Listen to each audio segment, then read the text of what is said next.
How to send money to crypto wallet. Hi everyone, in this following tutorial I'm going to show you how you can send money to crypto wallet. Now generally speaking about the crypto wallet, you can use any of the crypto wallet, whether it could be a Trust wallet, maybe it could be Coinbase wallet, whatsoever. Either way the procedure is going to remain the same. However, there will be some slight changes in the interface.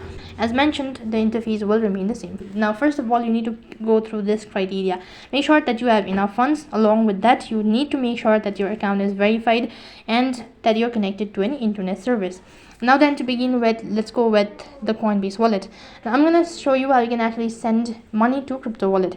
So first of all, what you'll have to do is basically you'll have to sell crypto. After that, you'll receive amount for selling the crypto. So that's going to take certain amount of days, maybe 2 to 3 business days. Then the money or the amount will be directly deposited into the linked bank account, which you can use it in order to buy crypto or maybe send it on any other sources. And similarly, what you can do is if you want to send money to your crypto wallet, then you can link the same bank account to the crypto wallet. That's how you can deposit money to your crypto wallet.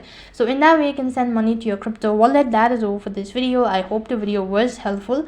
Make sure to like, share and subscribe to our channel. Thank you for watching. See you in the next video.